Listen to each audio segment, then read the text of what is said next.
A steady knock, neither fast nor slow, hammered directly on my chest like a sledgehammer. I froze solid in the living room of my shabby rented apartment, a half-peeled apple still clutched in my hand.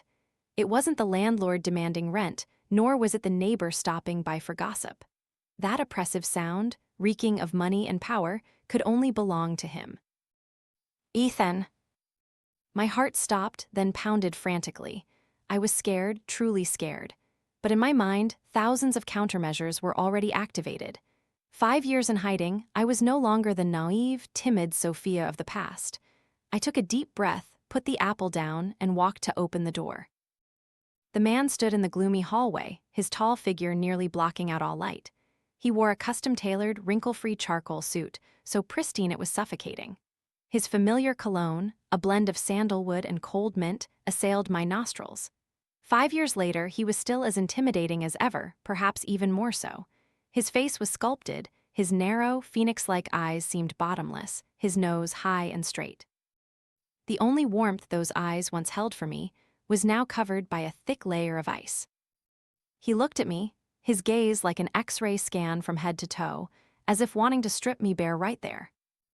Sophia, his voice was deep and hoarse, carrying the weariness of a long hunt and the satisfaction of a predator finally cornering its prey. I've found you. I swallowed hard, trying to keep my voice from trembling. You've got the wrong person. I don't know you.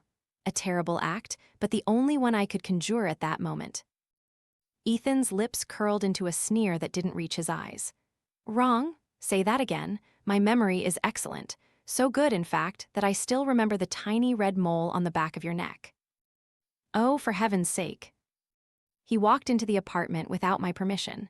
The door slammed shut behind him, cutting off my only escape route. The cramped space suddenly felt suffocating with his presence. His gaze swept around the room, settling on the scattered children's toys on the sofa. His sharp brows furrowed at the scribbled drawings taped to the wall. Just then, the bedroom door opened, and a small head with soft, black hair peeked out. Mommy, who is this uncle?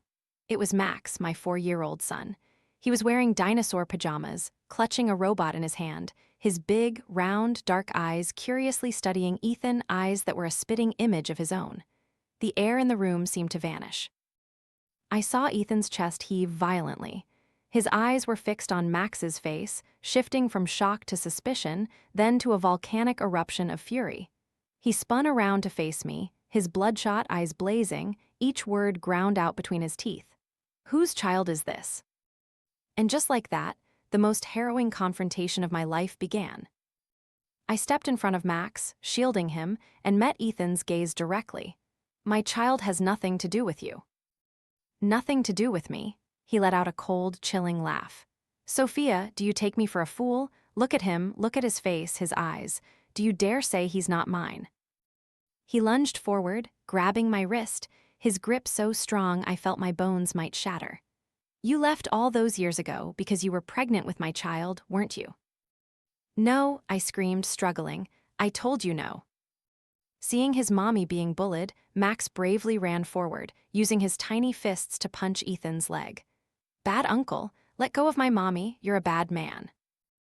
Max's actions were like adding fuel to the fire. Ethan released me, but then he bent down and swept Max into his arms with one hand. Max shrieked, struggling frantically in midair. Mommy, save me. Ethan, you're crazy. Put my child down. My heart felt like it was being crushed. He didn't look at me, only stared at the terrified Max in his arms. His face was a strange mixture of rage and an unnamed pain. Tell me, who is his father? I bit my lip so hard I tasted blood. I knew that if I admitted it, our peaceful life would end, but if I didn't, he would never let go. After we broke up, I took a breath, my voice growing cold. I was desperate. I found a man on the street, just for one night. Max is the result of that night. Are you satisfied?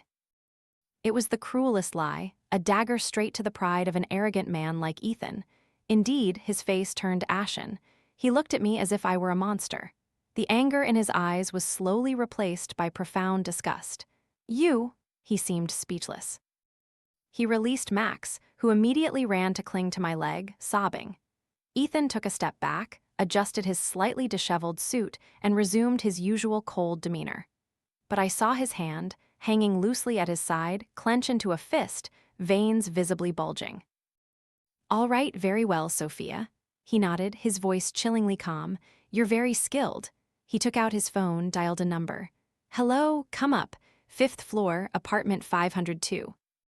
I was stunned. Who was he calling? He didn't answer. A few minutes later, the door opened again. 2 tall, muscular men in black suits entered, bowing to Ethan. "Mr. Ethan." He gestured towards Max and me with his chin, his voice devoid of emotion. "Take them home." I frantically clutched Max. "Ethan, you have no right, this is kidnapping." He stepped closer, bending down to whisper next to my ear. His cold breath on my neck sent shivers down my spine. "Right," he whispered. "Sophia, in this city my word is law. You want to confront me? Fine, we'll settle this at home." With that, he turned and walked away without a backward glance. The 2 bodyguards advanced. I clutched Max, desperately watching the retreating figure of the man who had once been my entire world. 5 years of running, only to fall back into his hands. Instinctively, I recoiled, pulling Max closer, my eyes wary as I watched the 2 bodyguards approach. "Don't touch us." Max, in my arms, puffed up like a small, bristling hedgehog. He glared at them, his voice childish yet resolute. "Don't bully my mommy." The 2 bodyguards paused, glancing at Ethan for instructions. He said nothing, merely giving me a cold, unreadable gaze, yet it carried an invisible pressure that choked me. He didn't need to lift a finger. A single glance was enough to tell me that any resistance now would be futile. 5 years ago I lost, and in this game I still had no chance of winning. I gritted my teeth, picking Max up myself, my voice stiff. "I'll walk on my own." The luxurious black Maybach glided silently through the night, a terrifying quiet. The car's interior was spacious, with premium leather upholstery, faintly carrying his familiar woody scent. But to me, it felt suffocating, like a mobile prison. He sat in the driver's seat, focused on the road ahead, his back straight and rigid. Through the rearview mirror, I could occasionally catch his deep eyes sweeping towards Max and me. Max had stopped crying. He sat obediently in my lap, but his tiny hands clutched my clothes tightly. He was scared, but trying to be strong to protect his mother. My heart ached with sorrow, yet swelled with pride. My mind went into overthinking mode. Where was he taking us? Our old apartment? Impossible. It had to be somewhere else, a cage he had prepared. What would he do? A DNA test was inevitable. My cruel lie would be exposed instantly. How furious would he be then? Would he take out his hatred for me on Max? Thousands of questions swirled in my mind, threatening to make my head explode. SOS, someone save me.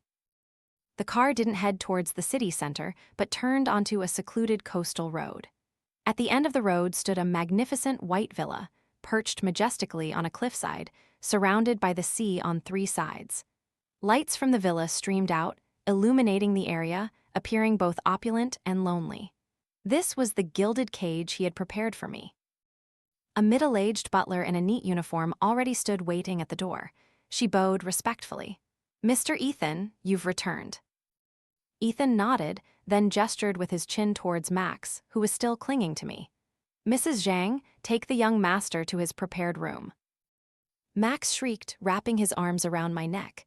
"I want to be with Mommy. I'm not going anywhere." Mrs. Zhang looked troubled but tried to coax him. "Be a good boy, young master, come with me. There are lots of toys and delicious snacks in the room." "No, I don't want toys. I want Mommy." Max began to sob, his eyes welling with tears as he looked at me for help. Seeing my son so frightened, my heart felt like it was being ripped apart. I looked up at Ethan, begging for the first time. "Can he stay with me for just one night? He won't be able to sleep alone." His patience seemed to run out. He frowned, his voice cold as ice. "Take him away." The command was barely out before a bodyguard immediately stepped forward and separated Max from me. Max struggled, screaming until his voice was hoarse. "Mommy, Mommy, bad uncle, let me go." "Max," I desperately tried to lunge forward, but Ethan held my arm tightly. He dragged me into the house, ignoring my son's heart-wrenching cries fading behind us. He kicked open the master bedroom door, threw me inside, and slammed it shut. This was our bedroom from years ago. Everything was exactly as it had been, unchanged. the gray sheets, the navy curtains. Even our wedding photo on the bedside table hadn't been taken down. Memories flooded back, overwhelming me. Ethan pinned me against the door, his hands on either side, trapping me against his solid chest. His handsome face was magnified before my eyes, his hot breath, faintly smelling of alcohol, fanned my face. 5 years, you really hid well, Sophia. I turned my face away, not daring to meet his furious gaze. He used his hand to squeeze my chin, forcing me to face him. Why won't you look at me? Guilty conscience? His thumb lightly traced my lip, an intimate gesture that made me shiver. Tell me, that man on the street, what did he have that I didn't? Did he make you feel what I made you feel? Every word he uttered was like a needle piercing my heart. My face burned with shame and anger. My life has nothing to do with you. Nothing to do with me? He let out a low, dangerous chuckle. He suddenly bent down, close to my ear, his mesmerizing voice whispering, "That night with him, did you accidentally call out my name?" "Why, you're a pervert," I stammered, trembling all over. He wrapped an arm around my waist, pulling me tight against him, letting me feel the changes in his body. "Your body is far more honest than your mouth. Look, it's screaming how much it misses me." My face was as red as a ripe gack fruit. I tried to push him away, but it was useless. My strength compared to his was like a mantis trying to stop a chariot. His eyes darkened, staring at my trembling lips. He slowly leaned down, my heart pounding wildly in my chest, unsure if it was from fear or some guilty anticipation. Just as our lips were about to touch, he abruptly stopped. A cruel smile played on his lips, yet I felt dirty. He released me, took a step back, and pulled a handkerchief from his suit pocket, elegantly wiping his fingers that had just touched me, as if I were something filthy. "I have no interest in things that others have used." His words hurt more than a slap. I stood there stunned, feeling as though a bucket of ice water had been poured over me from head to toe. He adjusted his collar, resuming his usual cold, arrogant CEO demeanor. Before turning to leave, he didn't forget to add a final stab. "Stay here obediently. Don't think about running away again. Otherwise, I can't guarantee what I'll do to your bastard child." The door slammed shut, leaving me alone in a room filled with memories and humiliation. I slid down onto the cold floor, my tears uncontrollable, streaming freely. I don't know how long I sat on the cold floor. I didn't sleep all night, my eyes wide open, staring at the ceiling, my ears constantly strained to listen, hoping to hear Max's cries or his calls for mommy. But all that answered me was the steady, indifferent crash of waves against the cliff. It was over. This time, it was truly over. The next morning, as the first rays of sun peeked through the curtains, the door opened. Mrs. Zhang wheeled in a trolley laden with a lavish Western-style breakfast. "Miss Sophia, please have your meal." Her voice was still respectful, but her eyes held a hint of pity. I shot up, rushing towards her. "Where's Max? Where's my son? Has he eaten? Did he sleep well last night?" Mrs. Zhang recoiled slightly. "The young master is well. He has already had breakfast. Mr. Ethan instructed you to eat and rest." "I want to see him," I almost screamed. This is not something I can decide. Seeing her resolute attitude, I knew begging was useless. I turned and stared at the breakfast on the trolley. My anger and helplessness reached their peak. I swept my hand across, sending all the plates, cups, and dishes clattering to the floor, shattering into pieces. "I won't eat. Tell your master, if he doesn't let me see my son, I'll go on a hunger strike until I die." This was the only way I could resist now. Mrs. Zhang gasped, but before she could say anything, a voice cold as ice echoed from the doorway. "A hunger strike." Ethan stood there. He had changed into a comfortable light gray loungewear set, but his regal aura remained undiminished. He glanced at the battlefield on the floor, then his eyes landed on my pale but stubborn face, a sneer playing on his lips. "Do you think your life is still yours to decide, Sophia?" He signaled for Mrs. Zhang to leave. The door closed again, leaving only him and me. He calmly walked over, sat down on the only sofa in the room, crossing his legs like a king surveying his domain. "You have 2 choices. 1, eat on your own. 2, let me feed you." My face burned. Feed me in his way? I was all too familiar with that. Years ago, there was a time I sulked and refused to eat, and he had fed me directly from his own mouth. A kiss that was both domineering and passionate, with the taste of food, leaving me unable to resist. Memories flooded back, making my heart skip a beat. Ethan, don't go too far. Too far? He raised an eyebrow. Compared to you deceiving me, bearing my child, and then running away with him for 5 years, you call this too much? He stood up, slowly approaching me. Or are you hoping I'll choose the second option? He leaned close to my face, so close I could see my reflection in his deep eyes. His breath fanned my face again, both dangerous and fatally alluring. Tell me, do you want me to feed you with my mouth or? He glanced downwards, his voice deepening, laden with innuendo. In another way. Oh my God, this beast. My face flushed crimson with anger and shame. Gritting my teeth, I backed away, sat down at the table, picked up a perfectly intact sandwich from the floor, and shoved it into my mouth. Better to eat something dirty than endure his humiliation. He watched my actions, a flicker of satisfaction in his eyes. He took out his phone, dialed a number. Hello, Dr. Wang. Be at the villa in 10 minutes. He hung up, calmly put his phone back in his pocket, his cold gaze fixed on me like a predator watching its prey caught in a trap. My heart pounded in my chest. A doctor? Why call a doctor? Thousands of chaotic thoughts flashed through my mind, but they all converged on a single possibility, one that chilled me to the bone. Panic made me lose all reason. I shot up, almost screaming in his face. No, Ethan, don't you dare dream of it. I won't allow you to do a DNA test. Max is not your son. The air in the room froze. Ethan paused slightly, his narrow eyes narrowing, a dangerous smirk slowly spread across his lips. Oh, he tilted his head slightly. A DNA test? Did I say I was going to do that? I was trapped. I had just walked right into his snare. He stepped closer, his voice deep like a cello, yet it carried a bone-chilling coldness. Sophia, you're still so naive. A little scare and you've confessed everything. My face turned ashen. I backed away, but my back hit the wall. There was no escape. He placed one hand on the wall, right next to my ear, and leaned down to whisper, but since you've brought it up, I can't not do it. That's not your decision. I need to know if that child carries the blood of the Fu family. He paused, his gaze, sharp as a dagger, pierced my heart. I need to know if, over the past 5 years, my woman truly had a child with another man. I haven't been your woman for a long time, I gritted out, each word forced. Is that so? He suddenly grabbed my hand, pulling me into his embrace. He bent down and kissed my lips. It wasn't a gentle kiss, but a punishing one, carrying all his anger, possessiveness, and pain. He bit and gnawed at my lips, forcing them open to accept his invasion. I struggled, but my hands were pinned behind my back. The kiss lasted until I was breathless, and only then did he reluctantly pull away, a silver thread of saliva connecting our mouths. He panted, his forehead resting against mine, his bloodshot eyes staring at me. Then tell me, why do you still react to me? Just then, the doorbell rang. Dr. Wang had arrived. Ethan released me, straightened his clothes, and headed towards the young master's room with the doctor. He gave an order to the bodyguard through the intercom system. No, I lunged forward like a cornered animal, blocking his path. Ethan, I beg you, don't bother him. He's just a child, he'll be scared.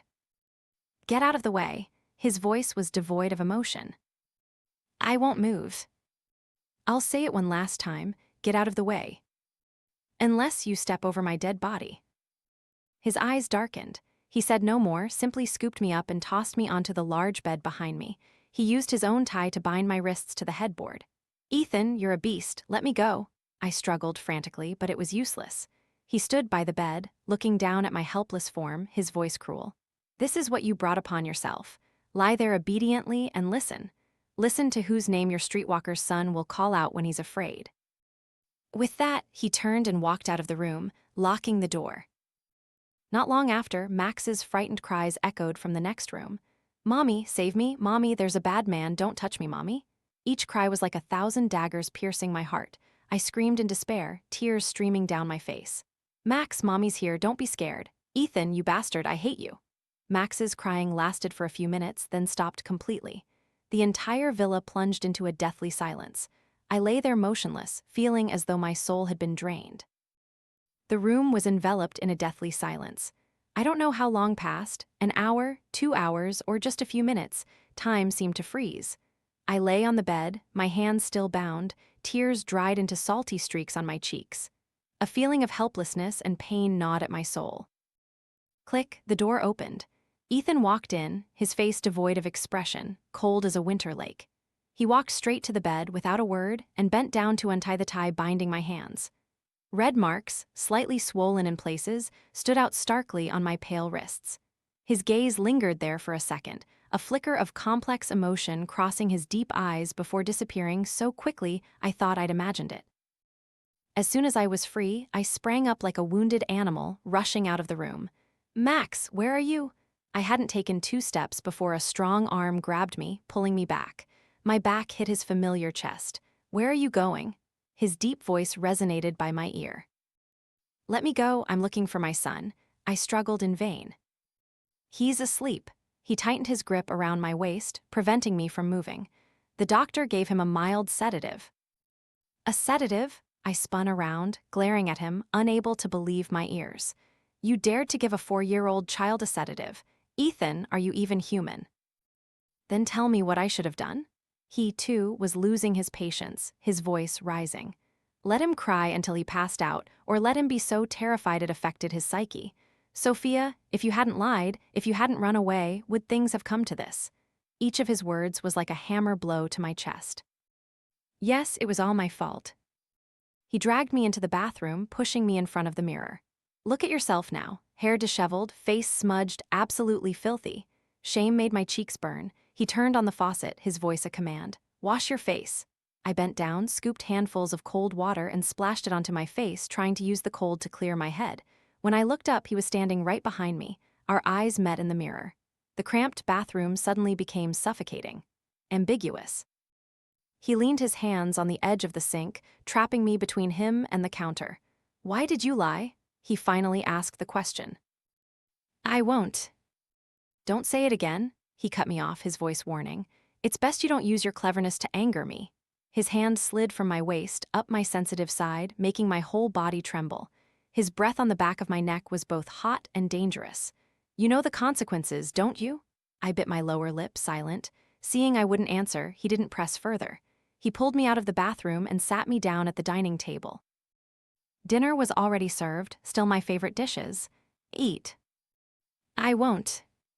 "Do you want me to repeat the choices from this morning?" I shivered, remembering his implied threat.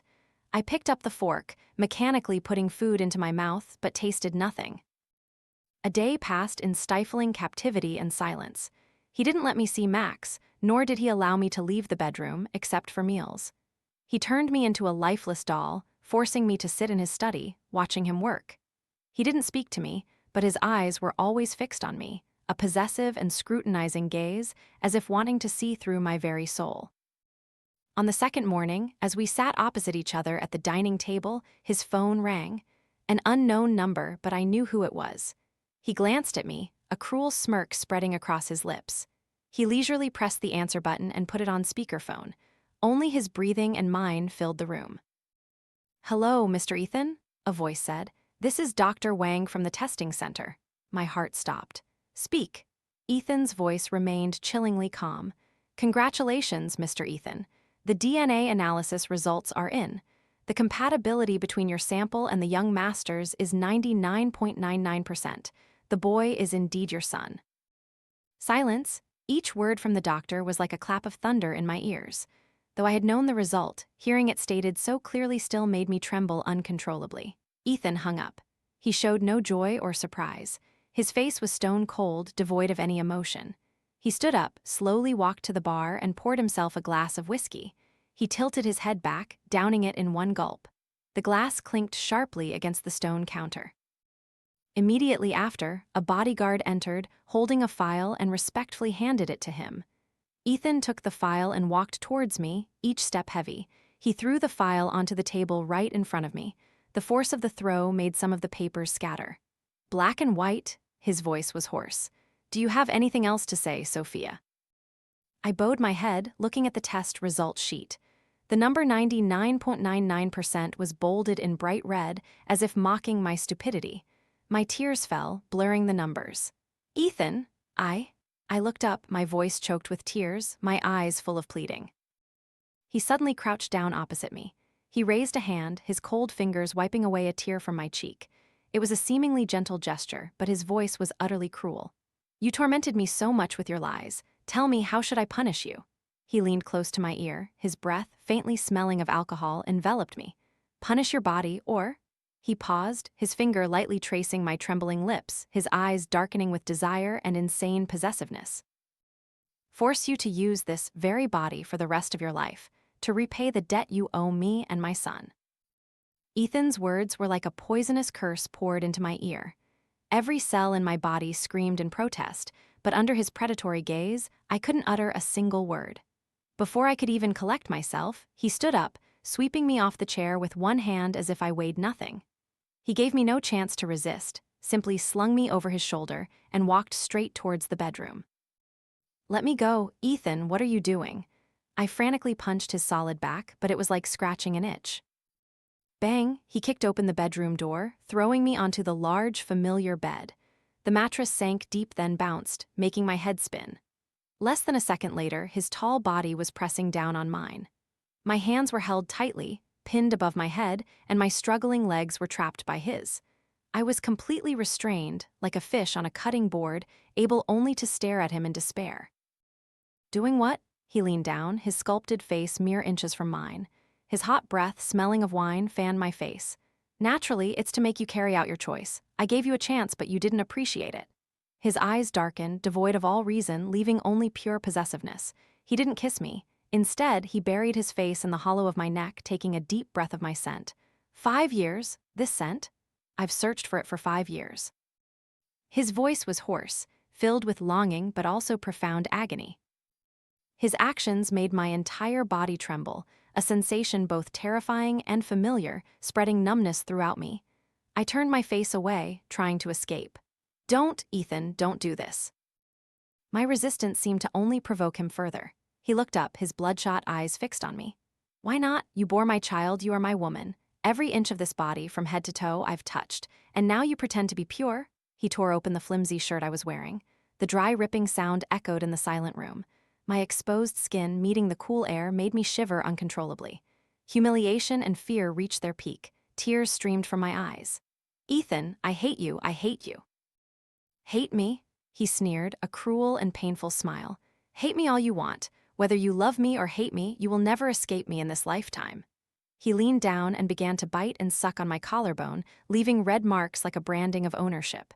Every place his lips touched, my body reacted honestly, trembling and softening. Damn it, I hated my own body's betrayal. Tell me, why did you run away? He demanded, his voice guttural between kisses. I bit my lip tightly, refusing to answer. Won't you speak? He slid his hand down, his hot palm slipping inside my jeans, touching the sensitive skin of my waist. Let's see if your mouth is tougher or your body is more honest. His hand began to move lower, provocatively and threateningly. I was utterly terrified. Stop, I screamed. I'll talk, I'll talk. He paused, but his hand remained in that dangerous position as a warning. He looked up, staring into my eyes, waiting. I had no choice, I sobbed. If I didn't leave, my family would be in trouble. I was forced. This was the lie I had prepared in my head. I couldn't tell him the truth that his mother had forced me. That would only make things worse. Ethan froze, his eyes narrowing, scrutinizing. Who forced you? Who was it? I can't tell you. I shook my head, tears streaming down my face. If I tell you, they won't spare my family. Ha, he suddenly laughed, a mocking, derisive sound. Sophia, do you take me for a 3-year-old idiot? This cheesy script, and you actually thought of it. He clearly didn't believe me. My heart sank to the bottom of a chasm. He pulled his hand out, stood up straight, and adjusted his slightly disheveled clothes. He looked at me lying on the bed in disarray, clothes torn, his eyes turning cold again. Your acting is terrible, but I'm no longer interested in watching. He turned and walked towards the desk, using a key to open a locked drawer. He didn't pull out documents but 2 small red books, hauntingly familiar. He tossed the 2 books onto the bed next to me. Open your eyes wide and see what these are. I tremblingly sat up, pulling the blanket to cover my body. I picked up a book, a red leather cover, sparkling golden letters, marriage certificate. My entire world seemed to crumble. How can this be? I stammered, unable to believe my eyes. I thought we were divorced. He sneered, a smile colder than ice. Sophia, who do you take me for? A man of Ethan Fu, even in death, you will be a ghost of the Fu family. Did you think running away would be the end of it? He snatched one of the books from my hand, flipping to the page with our wedding photo and the government's bright red seal. Legally, you are still my wife. You are the legitimate Mrs. Fu. He ground out each word, each one like a knife twisting in my heart. He bent down, squeezing my chin, forcing me to look him in the eye. Tell me, you ran away with my child for 5 years. How should I properly teach you a lesson? Mrs. Fu. The 3 words, Mrs. Fu, were deliberately emphasized, carrying the utmost sarcasm and humiliation. I had no escape. A legal marriage certificate, a cage 1,000 times stronger. He released my chin, his finger lightly tracing down my neck, his voice hoarse and mesmerizing. Prepare yourself well tonight. I want to check if my Mrs. Fu, after 5 years, still remembers how to serve her husband. Ethan's 2 words, serve husband, were like a magic spell that froze the entire atmosphere in the room. He didn't give me time to process the shocking truth, nor did he give me a chance to escape. He turned around, slowly taking off his expensive vest and tossing it onto a chair. Each button of his shirt was unhurriedly undone, revealing his solid, well-defined chest with perfect muscles. 5 years had passed, and this body was even more alluring and dangerous than before. I instinctively retreated, pressing myself against the headboard, clutching the blanket as my last shield. You, don't come over here. Mrs. Fu, are you giving your husband orders? He smirked, his smile carrying 3 parts malice and 7 parts mockery. He advanced towards the bed, each step steady, full of pressure. The large bed dipped under his weight. He wasn't in a hurry. He sat on the edge of the bed, his back to me, and raised his hand to unfasten his Patek Philippe watch. The sound of metal hitting the bedside table echoed a dry clink, clear and distinct in the silent room, like the Grim Reaper's hammer striking a rhythm. The air was so suffocating, I could hear my heart pounding in my chest. Shower, he suddenly commanded, his voice devoid of warmth. I don't want to touch a woman who carries the scent of 5 years of dust from outside. This statement was both an insult and a temporary escape. I quickly grabbed the blanket, wrapped it tightly around myself, and ran straight into the bathroom, locking the door like a small animal finding its hiding place. I stood under the shower, letting the hot water cascade over my body. I wanted to wash away the humiliation, to wash away the painful memories, but it was useless. The bite marks he had left on my neck and collarbone were still there, red and throbbing, a reminder of his brutal possessiveness. I don't know how long I stayed in the bathroom. Only when the water began to turn cold did I snap out of it. I couldn't hide in here forever. Looking at myself in the mirror, I saw a stranger, a pale face, swollen eyes, lips bitten until they bled. This pathetic state was the result of clashing with a devil.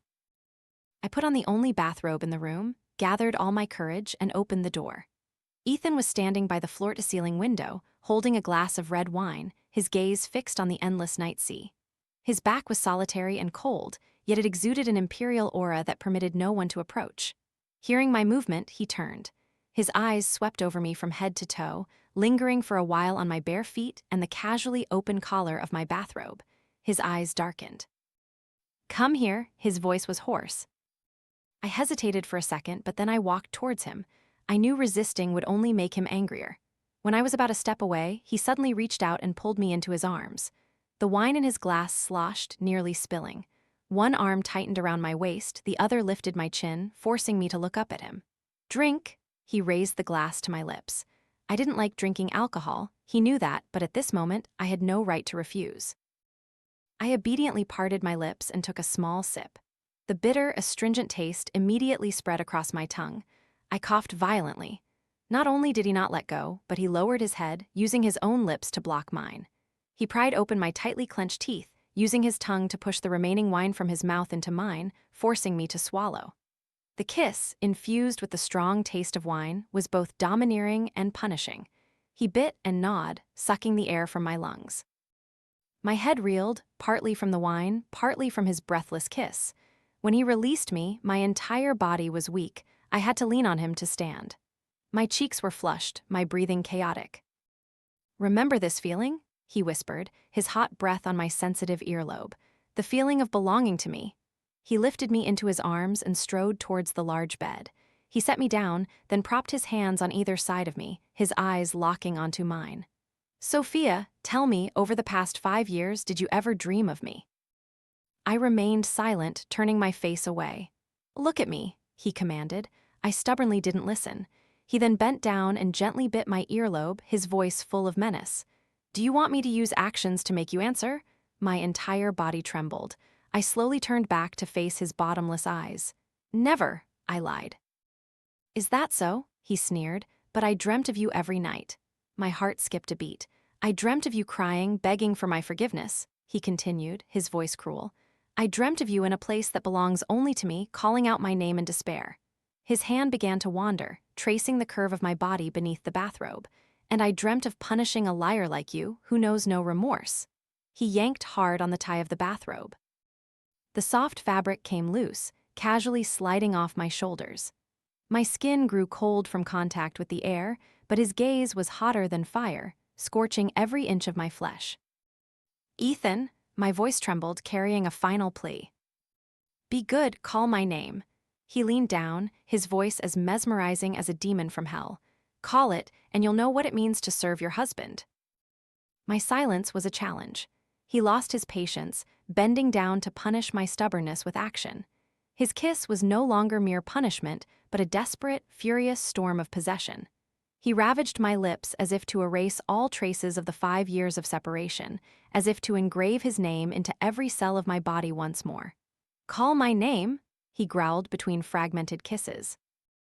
My body betrayed my reason. Memories of passionate nights from years ago resurfaced, drowning my weak resistance.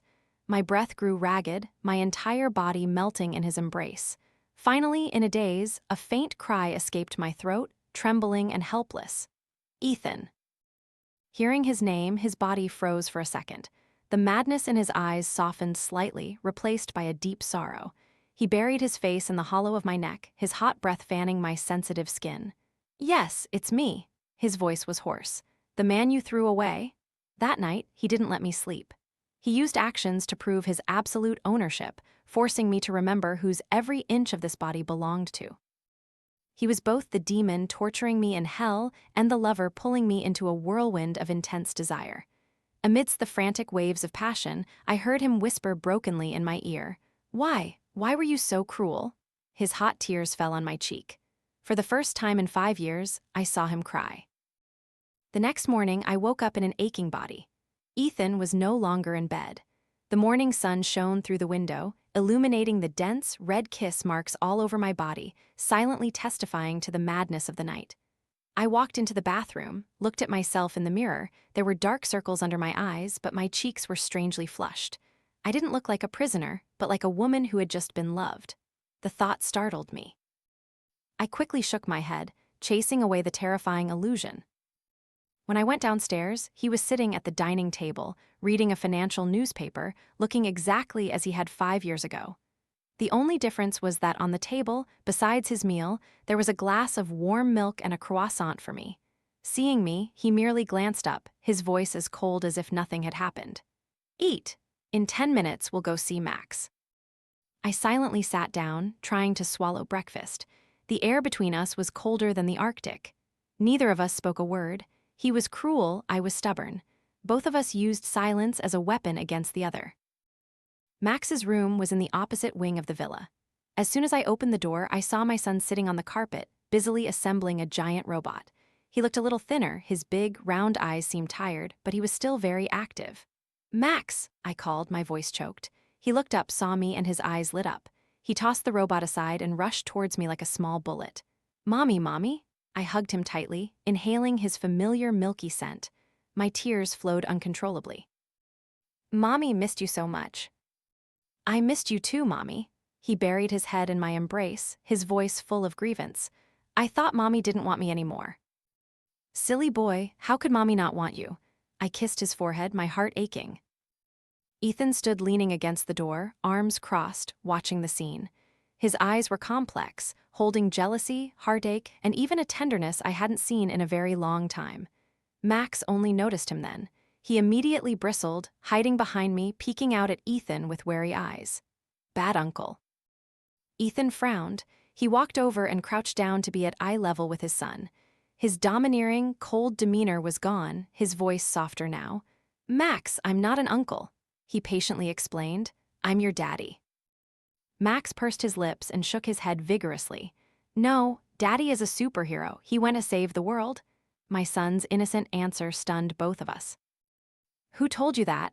Ethan asked, his voice trembling slightly. I just thought it up," Max whispered. "Because Daddy is a superhero, that's why he's been gone for so long and hasn't come back." Ethan's heart felt as though an invisible hand had squeezed it. He reached out to touch his son's face, but Max flinched back. His hand froze in midair, the atmosphere growing heavy. To break the awkward silence, I said to Max, "Max, look how many toys Daddy bought you." I pointed to an entire corner of the room stacked with the most expensive toys. "Don't like them," Max pouted. "I only need Mommy, or Mommy, let's run away again. I don't want to stay with this bad uncle." "Sophia," Ethan's patience ran out, each word ground out.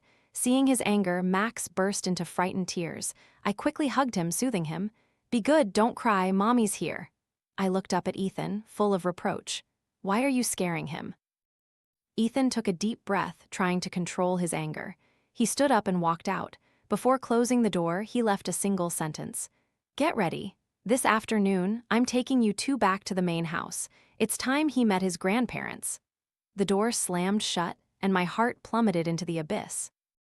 Back to the Fu family home. Ethan's words were like a death sentence. Back to the Fu family, to meet his mother. Those simple words weighed 1,000 pounds, suffocating me. The Maybach rolled once more, but this time the destination was 1,000 times more terrifying. I sat in the back seat, clutching Max, my palms soaked with cold sweat. "Ethan," I spoke, gathering all my courage. "Can we not go there? Our business doesn't need to involve the elders." He glanced at me through the rearview mirror, his gaze sharp as a knife. "Sophia, are you trying to teach me how to do things? 5 years ago, you ran away with my child. Why didn't you think of the elders then?" I choked. He was right. I had no right to negotiate. Max sensed the tension. He looked up at me with his big, round eyes, timidly asking, "Mommy, where are we going? Who are Grandma and Grandpa?" I didn't know how to answer him. Ethan's cold voice came from the front seat. "They are the ones who gave birth to your daddy." "Oh," Max nodded, his face innocent. "Is Grandma as fierce as Daddy?" Ethan's tightly pressed lips twitched slightly. He didn't answer, only sped up the car. The car entered an old, majestic villa complex nestled on a mountainside. I had been here once before. That year, he brought me here to meet his family, and it was the first and only time I met his mother before the tragedy struck. Every tree, every blade of grass here exuded the scent of money and power, making one feel stifled. The car stopped in front of the main entrance of a massive mansion. A long line of uniformed servants already stood on either side, bowing respectfully. "Young master, you've returned." Ethan stepped out of the car, his innate regal aura blending perfectly with the setting. He opened the door for me, a polite gesture that, in my eyes, carried an imposition that brooked no refusal. I took a deep breath, carrying Max out of the car. It felt as if I wasn't stepping into a home, but into a preset trap, a dragon's den. As soon as we entered the spacious living room, I saw a middle-aged woman with an aristocratic demeanor elegantly sipping tea on the sofa. Despite 5 years having passed, time seemed to have left no mark on her perfectly maintained face. It was Ethan's mother, Madame Lou. She looked up. Her gaze swept past her son, then settled on me. The smile on her lips stiffened, and the teacup in her hand trembled slightly. "Sophia." Her voice was sharp, filled with undisguised shock and anger. "You dare to show your face here again." Immediately after, her gaze dropped, seeing the child hiding behind my leg. Max's eyes were identical to Ethan's as a child. Her pupils contracted. "Ethan, what is the meaning of this?" Ethan didn't answer his mother. He walked over and casually pulled me closer. His large hand rested on my waist, a possessive gesture that allowed no resistance. "Mother, allow me to introduce you." His voice was chillingly calm. "This is Sophia Lin, my wife." Then he gestured with his chin towards Max. "And this is Max Fu, your grandson." "Nonsense!" Madame Lu sprang to her feet, dropping her teacup onto the marble floor. The shattering sound was piercing. "Wife, 5 years ago I gave that woman 5 million to get out of your life. Have you forgotten? Hearing the number 5 million, Ethan's calm expression instantly froze. He spun around to look at his mother, his normally cold eyes now filled with suspicion and a hint of undisguised pain. He then quickly glanced at me, his gaze sharp, as if searching for confirmation. So that was it, so this was the truth. He suddenly laughed, a low, self-deprecating chuckle. 5 million, mother, you truly are my good mother. His voice grew several degrees colder. But mother, look, she didn't just take 5 million from you, she also took your grandson. Tell me, mother, who truly won this game. Madame Lu was stunned, her face pale. She hadn't expected the truth to be exposed in this manner. She turned to look at me, her eyes as if wanting to devour me alive. It was you told him. I fearfully took a step back, but Ethan's arm tightened around me like a vice. She never said anything, he replied coldly. You spoke it yourself. The air in the room thickened. Madame Lu was shaking with rage but couldn't argue. Ethan turned to the elderly butler, who stood motionless in a corner. Butler Lee, take the young master to his room to rest first. Yes, young master. Butler Lee stepped forward to take Max's hand, but the boy immediately clung to my leg. No, I want to be with Mommy. Madame Lu saw this, her eyes suddenly flashing. She quickly said, Leave him here. I'll play with my grandson for a while. No need, Ethan coldly cut her off, giving her no face. He bent down, looking directly into Max's eyes, his voice unexpectedly softening a little, though still stiff. Be a good boy and go to your room first. Daddy and Mommy will come up later. The words Daddy and Mommy came out naturally, both to reassure Max and as a firm declaration of ownership in front of Madame Lu. Max still seemed scared, but seeing his father's determined gaze, he hesitated for a moment and then nodded. After Butler Lee had led Max away, the atmosphere in the living room became intensely strained again. Ethan released my waist. He looked at his mother, his eyes cold and distant. We will settle today's matter later, mother. Then he turned to me, his gaze 1,000 times more terrifying, like a silent, raging storm. He said no more, stepped forward, grasped my wrist tightly, and pulled me towards the stairs. My wrist was clutched so tightly by Ethan it felt like it would shatter. He said nothing, simply dragged me up each marble stair. Every step he took exuded a murderous aura, as if he wanted to pull me straight to hell. He kicked open the master bedroom door, our bridal chamber. 5 years, and everything was still perfectly preserved, clean without a speck of dust, as if its occupants had only just left yesterday. But that very intactness only made one's heart ache more. Time can stop in a room, but it cannot stop in a human heart. He threw me inside and slammed the door shut. The lock clicked dryly. The vast space now held only me and his fury. He didn't rush towards me as I expected. He merely stood there, leaning against the door, hands in his pockets, silently observing me. The crystal chandelier lights shone down, casting patches of light and shadow on his face, making his expression inscrutable. This silence was more terrifying than any scream. Don't you have anything to say to me? He finally spoke, his voice deep and hoarse, betraying no emotion. I looked up, meeting his gaze directly. The truth, haven't you already heard it all? The truth, he sneered, a self-deprecating smile. He walked towards me, each step exuding an oppressive aura. The truth is that the woman I loved most betrayed me for 5 million. The truth is that the mother I respected most used money to bribe her daughter-in-law. Tell me, which truth should I believe? He stopped directly in front of me, leaned down, placing his hands on the mattress on either side of me, trapping me. Or are both of those truths a play, staged by the two most important women in my life, for this one clown to watch? No, I blurted out. I didn't. His eyes were bloodshot. He suddenly reached out and squeezed my chin tightly. Then, why did you accept the money? Why didn't you tell me? Do you despise me that much? Do you think Ethan Fu couldn't even afford 5 million for you? At that time my family was in urgent need of money, I sobbed, trying to explain. I had no other choice. Urgent need of money? He sneered. Then why didn't you open your mouth and tell me? You'd rather take money from others and endure that humiliation than trust your own husband even once, wouldn't you? He released my chin, but then moved to grip my shoulders tightly, shaking me. Sophia, do you know how I lived over the past 5 years? I hated you. Hated you so much I wanted to destroy everything. I told myself you betrayed me for another man. At least that would make me feel like I lost with dignity. But now, his voice cracked with pain. Now I know I didn't lose to another man at all. I lost to 5 million yuan. I lost to your cheap self-respect. A lump of bitterness rose in my throat. I couldn't speak a single word, only burst into sobs. Seeing me cry, his anger seemed to intensify.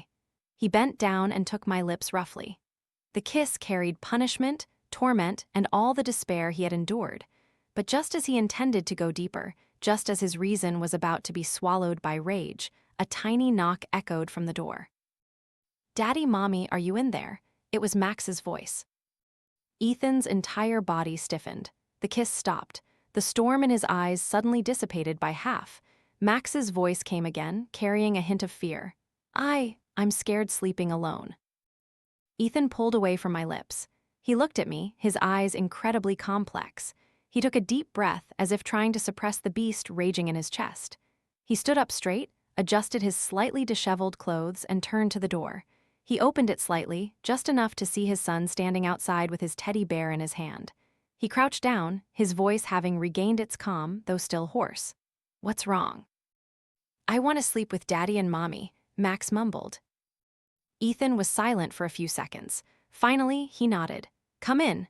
He picked Max up and placed him in the middle of the large bed. Then he turned to look at me, his eyes no longer insane, only weary and distant. "Go to sleep. I won't get on the bed."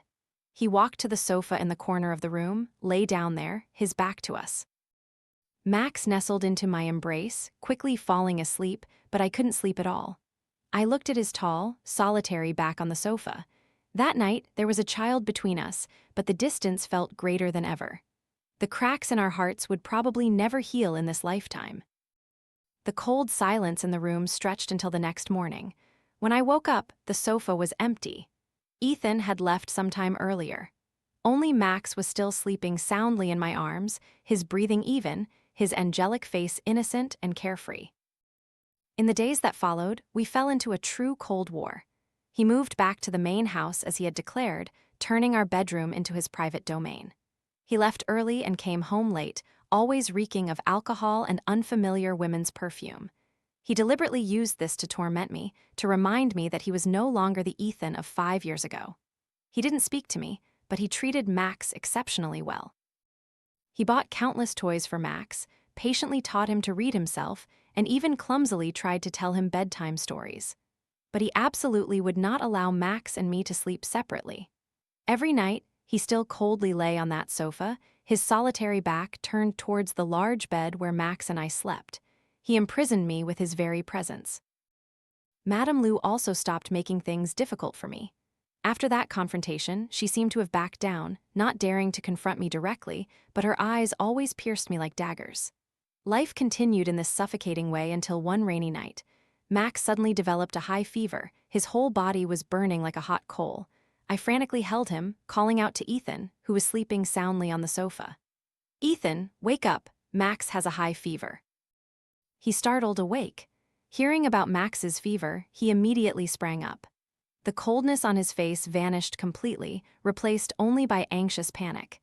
He quickly put on a coat, picked up Max, and rushed out, calling Butler Lee to prepare the car for the hospital. That entire night, we stayed by his bedside in the VIP room. Watching my tiny son hooked up to an IV drip, his face pale and exhausted, my heart felt like it was being crushed. I sank onto a chair, burying my face in my hands, crying silently. A familiar vest was gently draped over my shoulders. Ethan sat down beside me. He said nothing, only silently handed me a bottle of warm water. This unexpected tenderness made my tears flow even harder. "Don't cry," his voice was hoarse. "It's my fault. It's been cold these past few days and I wasn't paying attention." I shook my head. "It's not your fault." We fell into silence again, but this time the air was no longer suffocating. Between the sound of the falling rain and the hospital machinery, I felt a shared pain connecting our two cold hearts. That year, I finally gathered all my courage and looked him straight in the eye. "I accepted the money not only because of my family's debts, but also because your mother said if I didn't leave, she would completely destroy your nascent career. I was scared. I was afraid I would become a burden to you." Ethan's eyes contracted. He looked at me, his gaze complex, filled with pain and regret. "Why didn't you tell me?" What good would it have done? I asked with a bitter laugh. To make you go against your mother for me? Ethan, you are a tiger, but I am just a rabbit. I didn't have the courage to stake your entire future on a gamble I knew I would lose. He reached out and pulled me into his arms, a tight, powerful hug, as if wanting to engrave me into his bones. Fool, you really are a foolish rabbit. His voice choked. What if we lost? Even if I lost everything, what's the point of having the whole world if I lost you? My tears soaked his shirt. All the grievances, all the misunderstandings of the past 5 years seemed to vanish in that embrace. Max woke up the next morning. As soon as he opened his eyes, he saw his daddy and mommy sitting by the bed, holding hands. He rubbed his eyes, asking innocently, "Daddy, Mommy, are you not fighting anymore?" Ethan chuckled. He stroked his son's head, his smile as warm as morning sunshine. Yes, no more fighting, never again. He turned to look at me, his eyes filled with a myriad of loving words. After Max was discharged from the hospital, our lives changed completely. Ethan no longer slept on the sofa. He also openly confronted his mother during a family dinner. "Mother, I'm not pursuing the matter from that year, but I'll only say this once." He squeezed my hand under the table. "Sophia is my wife and the mother of your grandson. If you make things difficult for her again, then don't expect to see me or your grandson ever again." Madame Lou was stunned, her face pale. She looked at her son, then at her grandson, who was happily serving food to me. Finally, she could only sigh, accepting defeat. That night, after Max was sound asleep, he pulled me out onto the balcony. The night breeze was cool, carrying a faint scent of flowers. He hugged me from behind, resting his chin on my shoulder. "Sophia," he whispered, "call my name." I chuckled, turning to look at him. "Ethan." He leaned down and placed a deep kiss on my lips. The kiss no longer carried punishment or possession, only tenderness, love, and reverence. "This entire lifetime," he whispered into my ear, his voice both domineering and doting, "don't ever think of running away from me again." I wrapped my arms around his neck, stood on tiptoes, and actively kissed his lips. "No more running.